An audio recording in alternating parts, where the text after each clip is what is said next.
Amigos, estamos de regreso en Qué Bárbaro y quiero presentarles a nuestro primer invitado de la noche, al comandante histórico Jaime Willock Román.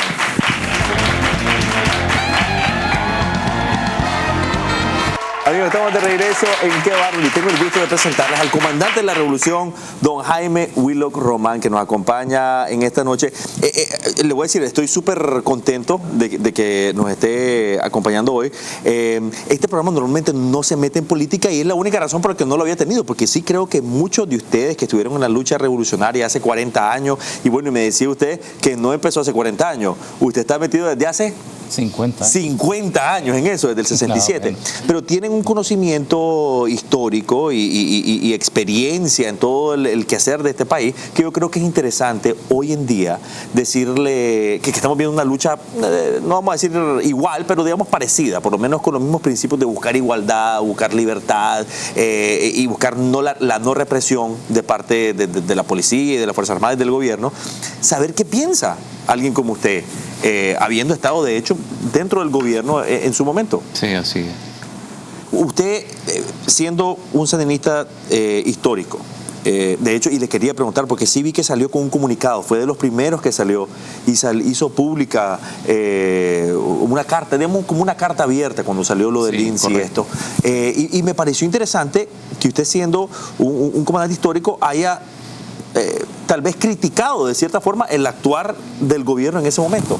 ¿Qué lo impulsó a hacer eso? Bueno, en primer lugar porque había muchos compañeros sandinistas y también amigos, familiares, que me impulsaban a ver de qué manera yo podía incidir. Y teniendo en cuenta que yo tengo y he mantenido pues una relación positiva pues con Daniel, entonces yo le expresé a él mi punto de vista de que pues esta era una protesta, a mi modo de ver, cívica, espontánea, y que había sido un error reprimirla como se reprimió. Y le pedía pues que se cesara la represión, que se pusiera en libertad a los muchachos y otros puntos. Y Daniel ha sido realmente receptivo y en muchos aspectos moderado, ¿no? Entonces le mandé la carta y creo que de alguna manera pues creo que tuvo algún efecto. Algún efecto. Ahora, eso fue ya hace un par de semanas. Hemos visto cómo la lucha ha continuado, hemos visto en diferentes partes del país que se han encendido de la misma manera, diría yo. Usted dijo algo interesante ahorita, que piensa que es una lucha cívica y una lucha espontánea. Esa parte de lo espontánea es como interesante, ¿verdad? Porque hay mucha gente dentro del sandinismo que dice que esto es algo impulsado por otra fuerza, como una primavera árabe, y no tan espontánea. ¿Usted no piensa así? Bueno, yo diría lo siguiente. En efecto, he encontrado yo las dos posiciones, ¿verdad?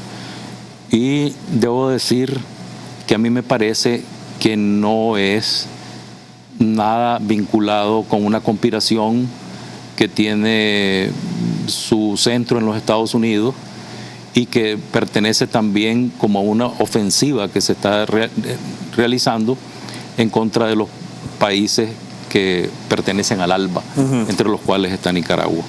Yo he leído algunos comunicados de ciertas oficinas del frente y también algunas opiniones editoriales en las que se expresa esa posición de que aquí estamos en presencia de una gran conjura, una gran conspiración internacional.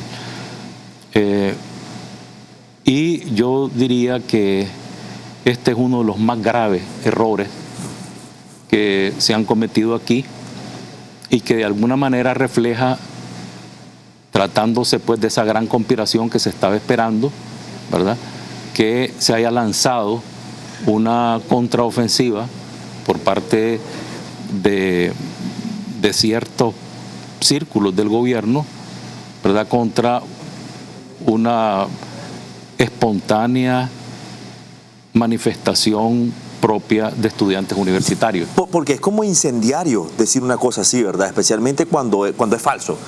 Por ejemplo, yo como profesor puedo decirle que tengo algunos estudiantes que han andado en estas cosas. Tengo muchos amigos que han andado en estas cosas y yo sé que detrás de ellos no hay nada más que un sentimiento, como decía don Humberto Belli hace un par de días en la prensa, que decía que era una lucha moral. Era un deber cívico, un deber moral, un deber patriótico, lo que había despertado al montón de gente a decir vamos en contra de esto. Y yo creo que mucha gente recibió esa noticia de decir que esto es algo conspirativo, como dice usted, que esto es algo que está manipulado por la derecha vandálica y un montón de otras cosas que hicieron, que yo creo que más bien los enojó. Bueno, vea, yo creo que hay algunas pruebas evidentes de que no se trataba de una conjura internacional. Primero, porque es difícil que una conjura internacional arranque con una señal, que es un incendio, que se provocó, diría yo, de manera pues espontánea, lejos del centro de la ciudad, y que provocó aquí pues una manifestación de los estudiantes que fue reprimida. Inmediatamente. ¿Verdad?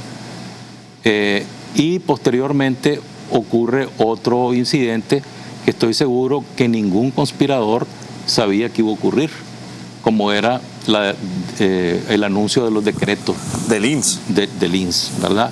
Entonces, lo que ocurre es que la protesta de los estudiantes, que ya venían de alguna manera expresando su inconformidad en la calle, pues esa manera como se les reprimió hizo que los estudiantes actuaran como el cuerpo que son los estudiantes, y yo fui un estudiante universitario, ¿verdad? Que el estudiante actúa como un avispero. Sí. Y eso es lo que ocurrió, salió el avispero de todos lados. Y la gente, al ver que le golpearon a sus estudiantes, dice, no, claro, suave con eso. Sí. Y yo creo que eso también como que alteró un poquito más. Pero después viene otro elemento, que es la manera como se los reprime.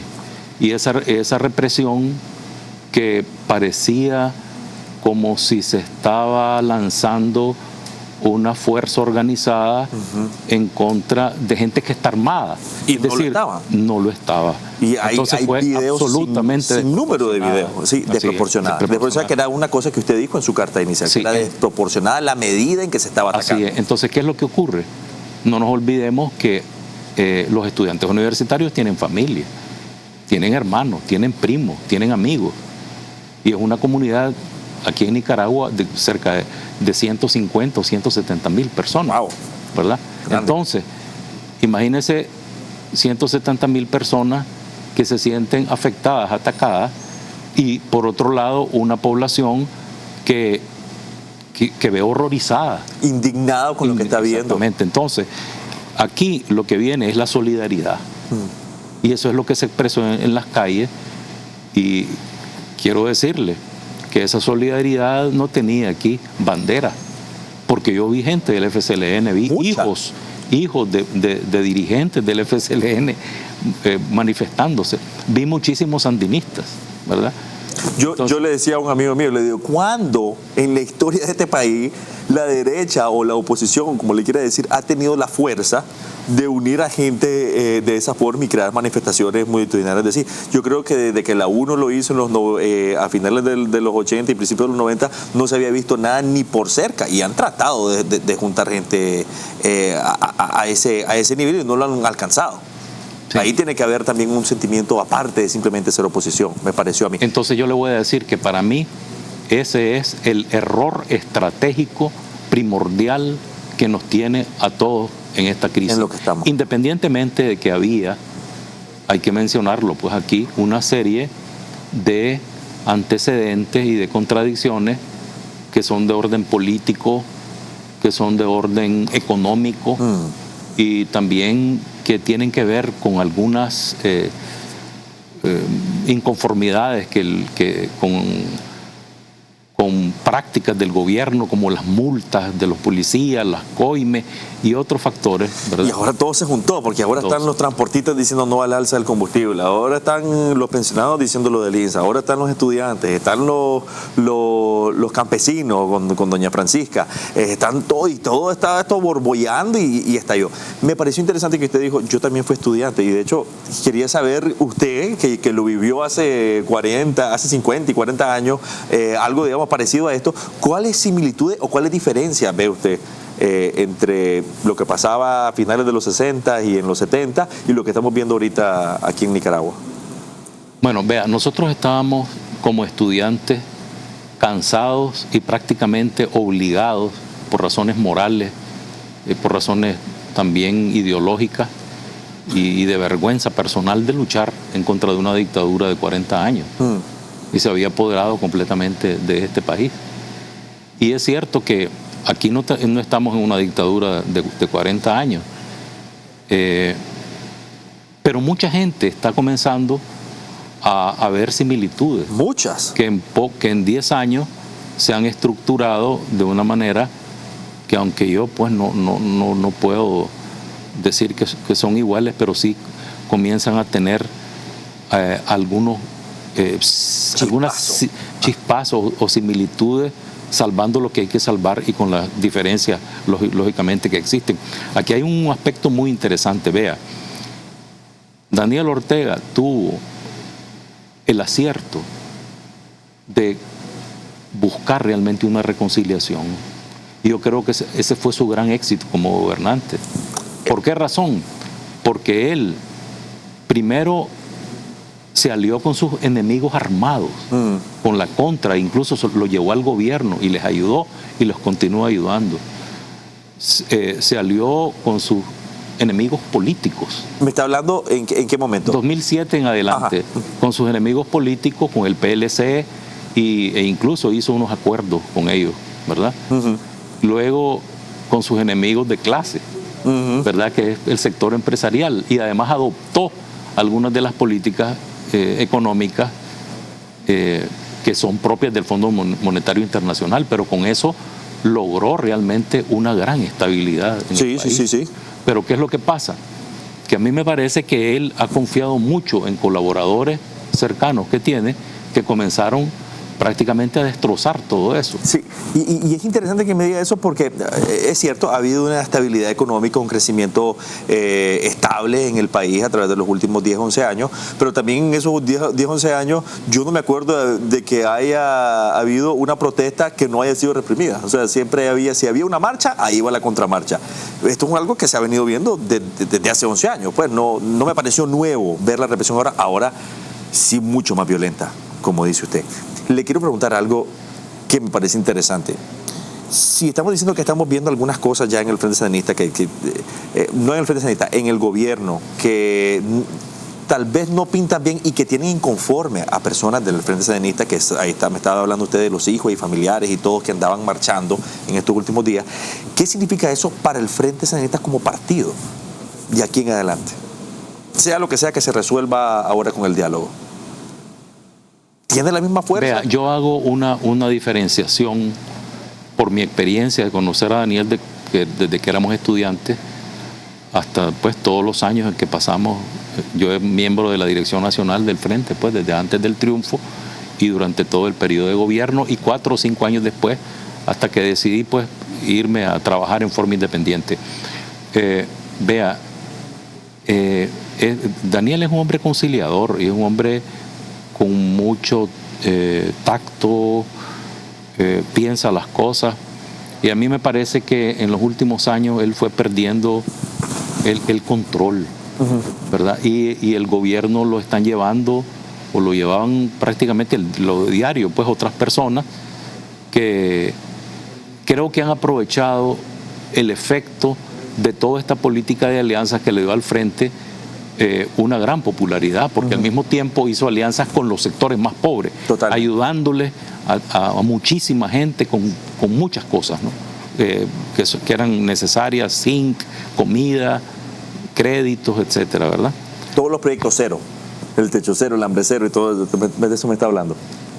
Sí, que al fin de cuentas, aunque sean pocas cosas, es una actitud que ni el señor Alemán ni el ingeniero Bolaño lo hicieron, pues, realmente, sí. ¿Verdad?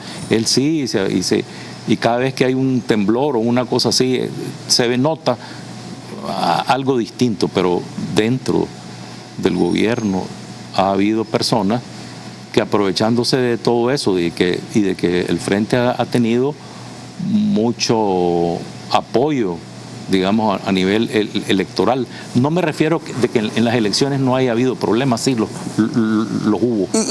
Y tal vez no enfocarse en eso, porque eso ya a lo pasado ha pasado, de cierta forma. Pero en el fondo, quiero decir que esa 60 o 70% que lograron fue algo muy peligroso, porque eso lo que lleva, sobre todo si hay personas interesadas dentro del frente, ¿verdad?, o con muchas ambiciones, lleva a ¿qué? A concentrar el poder. Porque si tengo la Asamblea Nacional... No hay contrapeso. No hay contrapeso. Yo me voy a ocupar de que todos los que están en la Corte están a favor mío, que los que están en el Consejo Supremo Electoral igual, y aquí de repente nos vamos a encontrar, aunque no se quiera, pues, con falta de contrapeso y con un poder omnímodo. Mucho se habla, imagino que ustedes también, que tienen más cercanía con el Frente, también les llega esto. Mucho se habla de facciones, ¿verdad?, dentro del Frente, de las facciones que están con Daniel y las facciones que están con la vicepresidenta. ¿Eso existe? ¿Eso es verdadero o es una cosa solamente percibida por fuera? O sea, yo lo que he percibido básicamente es que a la mayor parte de los militantes históricos y de gente excombatiente y personas de mucha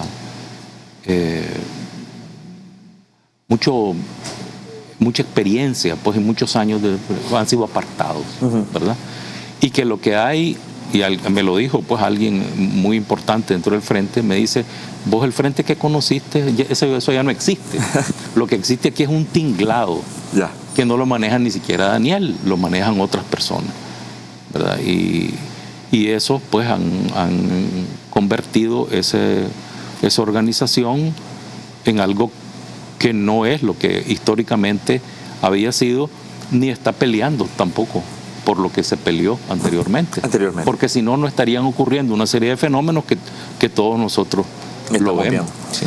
Voy a irme a un corte comercial. Cuando regresemos quiero saber qué piensa usted que puede pasar, qué piensa usted que podemos sacarle al diálogo que empieza, bueno, estamos grabando en martes, pero esto sale en miércoles, que empezó el día de hoy por la mañana. Quiero saber qué cree usted que le podemos sacar, qué provecho podrá hacer. Vamos a un corte comercial, ya regresamos con más de Qué Bárbaro y el comandante Jaime Willock Román.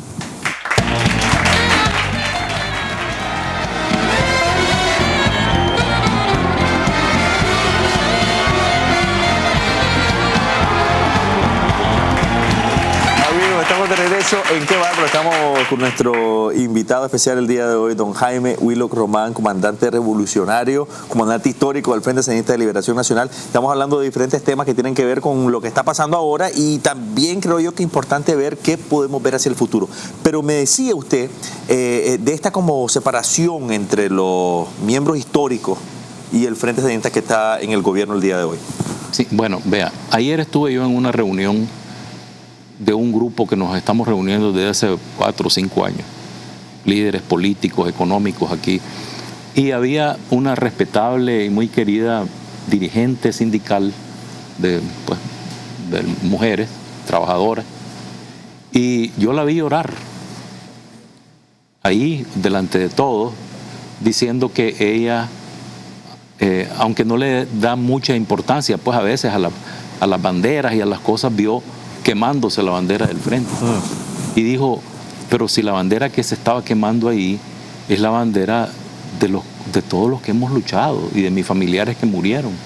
Y entonces yo me acordé realmente qué horrible esto, porque es la bandera de Julio Buitrago, de Leonel Rugama, de Edgar Munguía, de Modesto y Duarte y de Mauricio, es decir, de todos los compañeros míos pues, que habían muerto. Y la verdad que me contenté un poco por lo siguiente, porque ese no era el Frente Sandinista, ¿verdad? Y yo quiero decirle aquí a todos los militantes del Frente Sandinista y a todos los compañeros que esos ataques que ocurrieron no son ataques lanzados verdaderamente por el sandinismo auténtico. Y tampoco, y estoy seguro, que los que aparecen como Juventud Sandinista no son miembros de la Juventud Sandinista definitivamente, porque la Juventud Sandinista lo que hizo fue campañas de alfabetización, y aquí es donde uno realmente ve cómo se trastocan ciertas cosas, porque si se está quemando el indio maíz, la reserva, y aparecen una cantidad de estudiantes ahí protestando, ¿qué es lo que quieren ellos? Pues quieren ayudar, ¿no?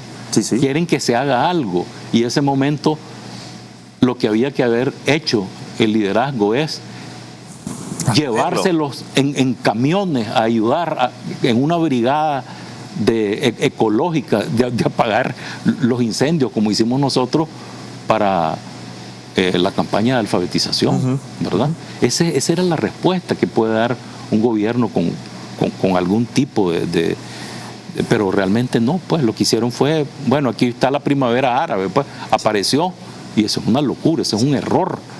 De tal manera que yo digo que esa no es una respuesta sandinista, y ningún sandinista se debe sentir avergonzado. Y aquí es bien importante saber quiénes son los verdaderos culpables de esta situación, ¿verdad? Y quiénes han venido realmente destrozando y desfigurando lo que son las verdaderas banderas heroicas del sandinismo, tanto del Frente Sandinista de Liberación Nacional como de la Juventud Sandinista. Porque me está hablando de la Juventud Sandinista de antaño, no de la que se usa hoy en día, o por lo menos muchos dicen que se usa hoy en día como fuerzas de choque.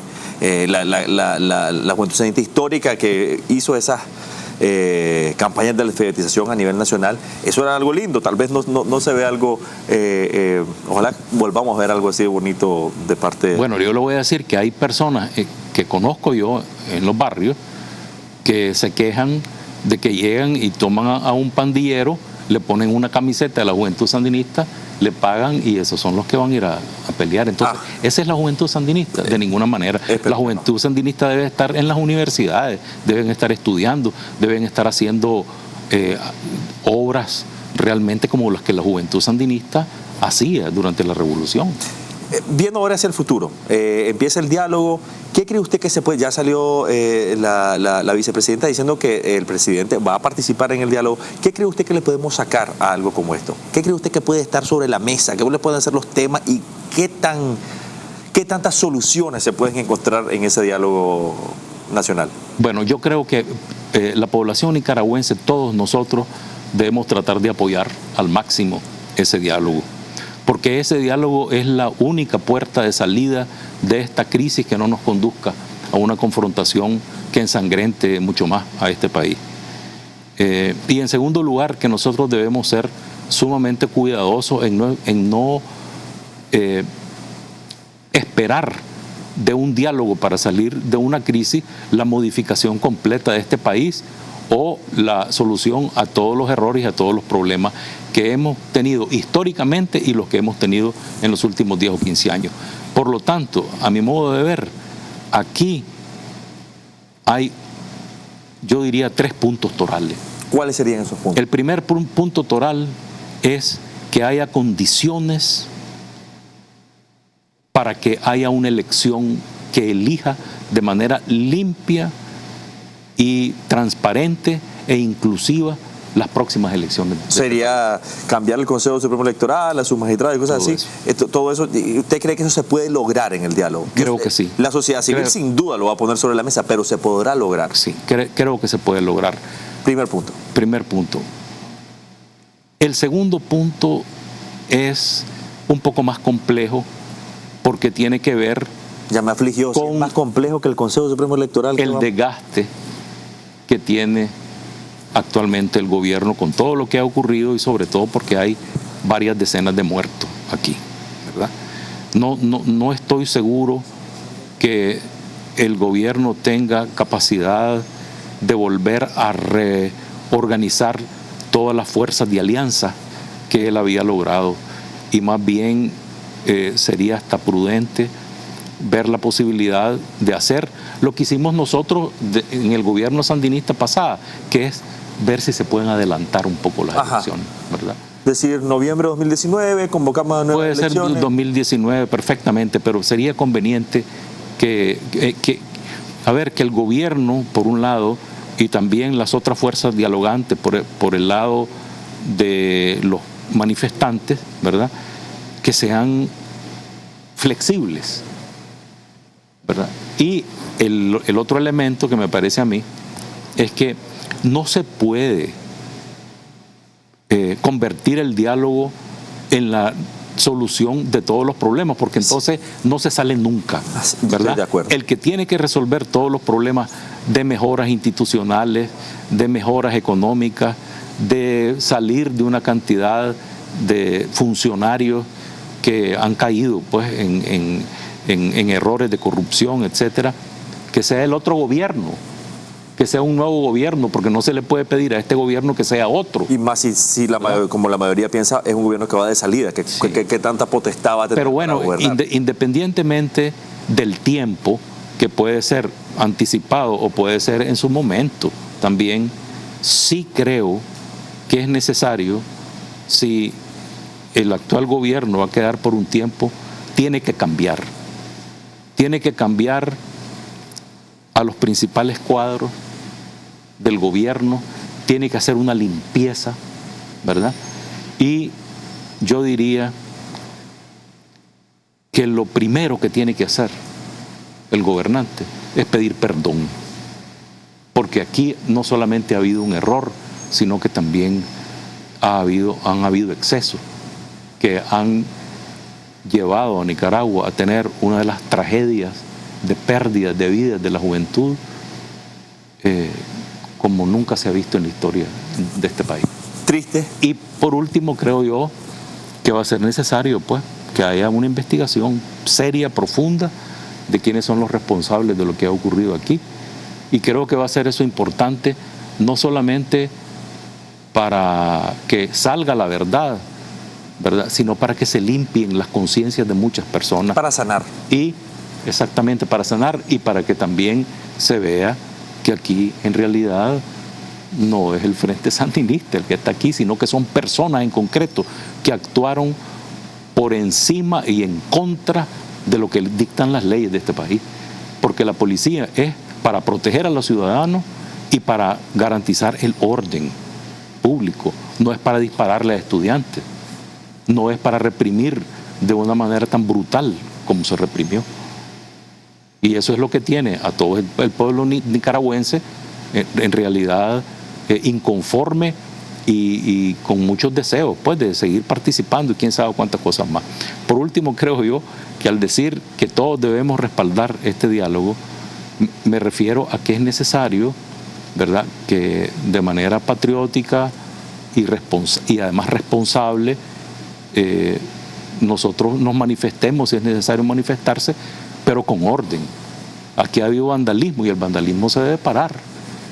Y también cuando digo que uno tiene que ser... justificación además para el uso de fuerza, claro, y ese tipo de cosas no... Y además cuando digo de responsabilidad, me refiero a que aquí nosotros, todos los nicaragüenses, tenemos encima de nuestras cabezas la gran responsabilidad de evitar que venga otra crisis económica como la que sufrimos en la caída tremenda de la guerra del 79 y después en la guerra de los 80, que todavía, 30 o 40 años después, todavía nos estamos restañando de esto. Ahora imagínense que venga pues todo este otro problema. Habrá que rescatarlo.